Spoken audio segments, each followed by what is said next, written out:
Sebab itu dikatakan Alkitab bahwa Yesus Kristus adalah penggenapan hukum Taurat. Yesus Kristus adalah yang menggenapi, yang mengesahkan hukum Taurat. Di mana lambangnya, saudara? Saudara ingat peristiwa waktu Yesus disalib, di mana tirai bait Allah terbelah menjadi dua. Bait Allah itu di dalamnya terbagi ada dua ruangan. Ada ruangan kudus dan ruangan maha kudus. Antara ruang kudus dan ruang maha kudus itu dibatasi dengan tirai. Ruang maha kudus nggak ada sembarangan orang boleh masuk, hanya imam besar. Imam besar itu juga masuk setahun sekali untuk membersihkan darah. Darah itu adalah lambang di dalam perjanjian lama, lambang di dalam Taman Eden tentang darah itu. Nah, waktu Yesus mati, maka terbelahlah tirai itu. Tandanya tidak ada lagi batasan antara tempatnya manusia dan tempat Allah. Kita boleh berjumpa muka dengan Allah. Karena Yesus sudah menjadi jalan. Yesus sudah membuka tirai itu. Sehingga darah siapa yang di situ? Darah Yesus Kristus. Bukan lagi darah lembu jantan, tetapi darah Yesus Kristus. Itulah finishnya Taurat. Itulah habisnya hukum Taurat. Jadi digenapi. Jadi selama Kristus Yesus belum naik ke Bukit Golgota di atas kayu salib, Taurat itu belum genap.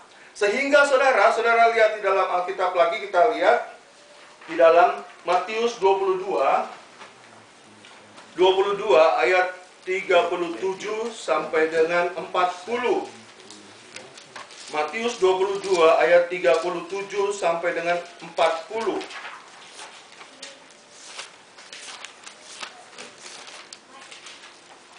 Silakan saudara membacakan. Matius 22 ayat 37.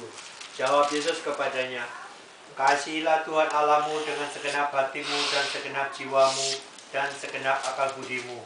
Itulah hukum yang terutama dan yang pertama. Dan hukum yang kedua, yang sama dengan itu, ialah kasihilah sesamamu manusia seperti dirimu sendiri.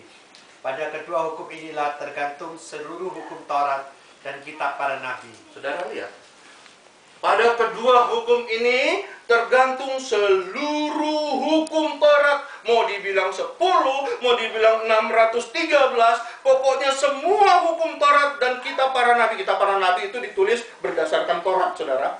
Itu ada di dalam hukum itu. Dan hukum yang disebutkan itu adalah hukum apa? Kasih. Saudara, hukum yang dibawa oleh Yesus Kristus untuk menggenapi hukum Taurat itu adalah hukum kasih. Ada dua. Yang pertama apa?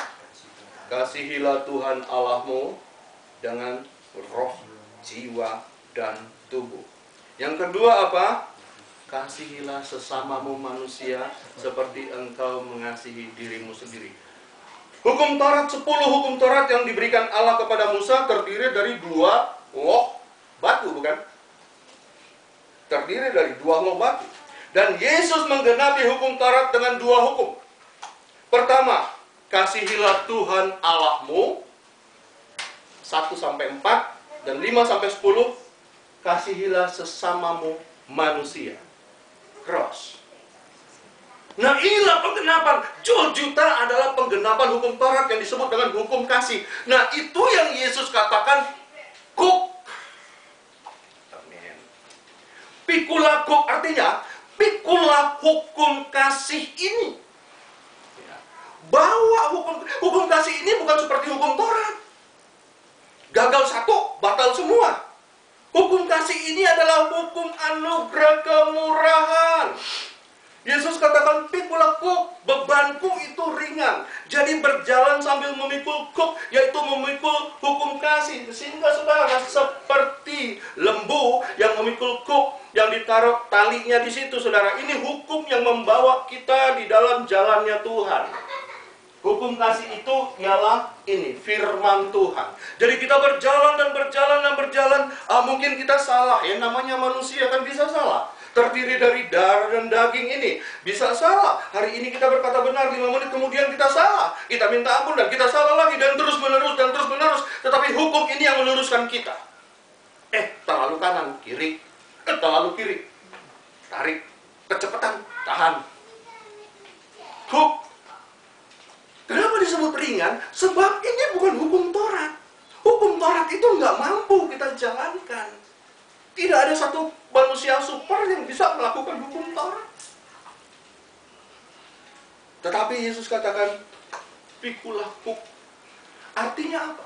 Marilah kamu yang berbeban berat, yang banyak pergumulan dan persoalan. Secara manusia kuk malah pikul kuk. Tetapi kuk ini kuk yang ringan, kuk yang membawa kelegaan, kuk yang membawa sukacita, kuk yang membawa jalan keluar, kuk yang membawa damai sejahtera. Yaitu apa? Kasih. Oh, orang dunia nggak mau terima cara ini, saudara. Dia marahin saya, masa saya harus mengasihin dia? Dia ngomongin saya, maka saya harus mengasihin dia?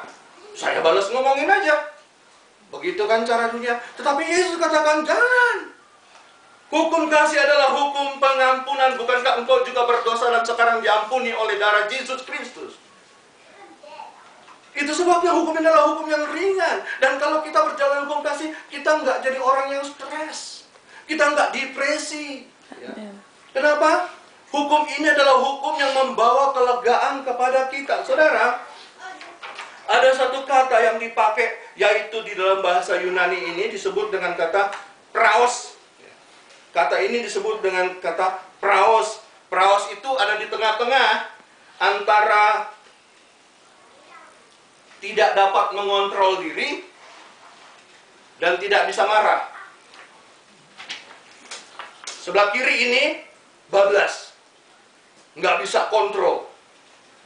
Tetapi sebelah kanan ini, ya udahlah, nggak ada emosi. Manusia kan terdiri punya emosi, bukan? Nggak ada emosi. Emosi kan bukannya marah aja, ketawa juga emosi, sedih juga emosi, lucu emosi. Sebelah sini emosi, sebelah sini nggak ada emosi, maksud saya sebelah sini bablas. Nah, praos itu ada di tengah. Ini yang kalimat yang mereka pakai, yaitu kuk itu ada di tengah untuk balance.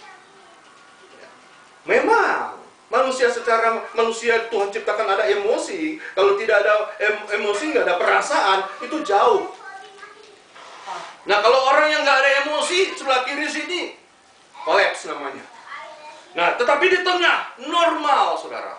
Itu yang dikatakan kuk. Pikulah kuk yang kupasang sebab bebanku ringan. Kuk itu menjinakkan. Saudara tahu, kuda liar ya, Mustang. Itu begitu dipasang kuk, lompat sana, nendang sana, lama-lama diem. Ya kan? Terus juga ada banyak sapi, kambing, apalagi besok banteng, itu liar. Begitu ditangkap dia bisa nendang siapa saja, dia berontak, dia nanduk. Tapi begitu dipasang kuk, dia berontak, lama-lama diam, capek sendiri. Nah, itulah yang Yesus katakan, pikulah kuk. Kuk, word study, ya, itu berbicara hukum kasih. Ini bukan tafsiran, saudara. Ini bahasa yang dibukain. Itu hukum kasih. Jadi kalau dikatakan pikulah kuk, bawa hukum kasih kemana engkau jalan, dan hukum kasih itu akan membawa, akan menyetir hidupmu. Nah, saudara, ternyata di mata Yesus kasih itu begitu penting, dan Yesus nggak hanya ngomong tok, dia lakukan. Bukankah dia mati di Bukit Golgota karena apa? Karena kasih. Dia lakukan. Dan kasih itu membawa satu kemenangan. Bukankah dia nggak terus mati, tapi dia bangkit. Artinya setiap orang yang membawa kuk kasih itu, yang menuntun hidup orang itu akan mengalami hal yang sama, yaitu apa? Kebangkitan. Kebangkitan bukan berbicara orang mati lalu bangkit saja, tapi kebangkitan berbicara kemenangan terhadap setiap pergumulan dan persoalan kita. Kasih, saudara. Kasih. Nah, saudara yang kekasih dalam Tuhan, kita lihat bagaimana Tuhan Yesus mengatakan, mengajarkan kepada orang-orang Yahudi tentang kuk ini. Ya. Coba kita lihat dulu 2 Korintus, bagaimana Paulus ungkapkan ini. 2 Korintus pasal 10. Pasal 10 ayat 1. 2 Korintus pasal 10 ayat 1.